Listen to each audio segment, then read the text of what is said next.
through rural Romania. I live in a country which is rural, very rural, and I'm going to a part of Romania which is extremely rural. And people often ask me, hey, did you move there to get off grid? Because they have this idea that if you go far enough away from the cities that you're off grid and you're safe from the New World Order. And I always contest this point and make it very, very clear that I protect myself from the New World Order by being on lots of grids at the same time, by having lots of passports, lots of companies, lots of trusts which own assets, lots of bank accounts, lots of residencies. I live in many, many places. It's very difficult for anyone to track down and say exactly where is my life. No one government controls my entire existence. I have 11 driver's licenses. We live in a world now of globalization, and it's nearly impossible to be off-grid. I get stopped for speeding 5 times a week. No one does shit because I have so many driver's licenses, and you guys should do the same. Same thing with passports, man. If I fuck up big time and England wants me in jail, I can fly on a Nigerian passport or an American. You can't ban me from driving. It's very, very hard to control me because I put myself on a bunch of grids. The idea of going off-grid is old-fashioned thinking and it's outdated. But when discussing this, people often talk about the New World Order, and the New World Order has many various different definitions. Some people see the New World Order as the shadow cartel for the politicians. Some people see it as the Rothschilds or the Illuminati or the banking sector. It's very, very difficult to surmise what the New World Order is. But for me, I think the New World Order is very simple. I think the New World Order is the smartphone. I think the smartphone is the New World Order. So, it's charging.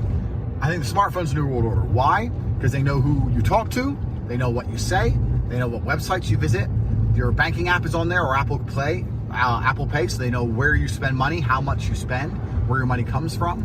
They also know where you are all of the time. Like, what more could they possibly want? They listen to your conversations. How many times have you talked about something, banana smoothies, and then you're scrolling through Facebook a few minutes later and there's adverts for banana smoothie makers? And they go, we don't listen to you. Of course you don't. They listen to everything you say. They know where you are all of the time. So unless you're going to quit having a phone, then you're always going to be part of the New World Order. Because the New World Order is basically just controlling people and knowing everything about everyone. And that's your phone. And we're all addicted and we're never going to give it up. So let's stop pretending that there's a world in which you're going to live without a smartphone. So I'm going to prove to you something. Do you remember when you used to be able to take the battery out of your phone? Out of the back? All the old people like me remember that. But that's all ended now. You can't buy a phone in which you can do that anymore. And that's because even if you turn your phone off, they still listen to you and they still know exactly where you are and where you go. People have this idea, this false idea that, but if I have a password on my phone and the police can't get into the password, then my phone's safe. Listen, if the police know your phone number, and basically everyone who knows you knows your phone number, then they can tell which phone is yours and then they know where you are all of the time. That's it. Done. It's not complicated. So I'm going to prove something to you here. So I've got an application here called Waze on my phone, which is a navigation application. And I am using Apple CarPlay. So Apple CarPlay is when your phone is mirrored on your car. You can see it here. I have Spotify, Waze, telephone. You can see it all here. And the point I'm making is, I'll put them side by side. The reason I'm doing this is to show you that the map on being displayed on my car's screen is not the BMW's internal navigation system. This is a direct reflection of my phone. Waze on my phone, Waze on the BMW. Apple CarPlay, very, very simple. If I turn my phone off, the map on the car should stop updating. Or it should crash, it should close completely because it's a reflection of my phone's location and my phone's no longer on. So let's test exactly that, shall we? I've got my phone here, I'm gonna power it off. It's been a long time since I turned my phone off. Turn off, slide to power off, off. So now that my phone is off, it shouldn't be broadcasting its location anywhere. Why would my off phone broadcast its location or listen to me?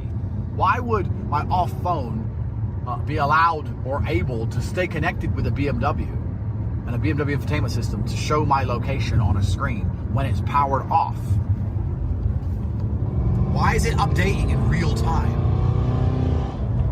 That's a reflection of my phone's location, but my phone has been turned off.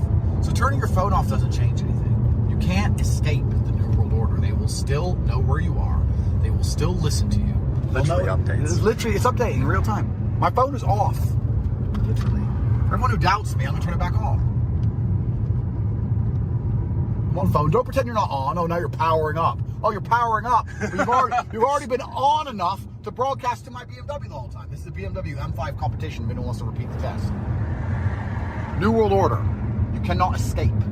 You are a peon, a slave. As long as you have one of these phones, you're a slave. They know where you are. They know what you say. They know where you spend your money. And they will blast you with advertising until the point you say something they don't like, and then they will put you in jail for some garbage with some subjective law and a legal system which is corrupt, bought, and paid for. And if you're sitting there thinking, well, if I move out into the woods, if I move to Montana, I'll be fine. Not if you have a phone, you won't. And you need a phone to live. I am in rural Transylvania, and I can't escape being spied on. So if I can't escape, no one can.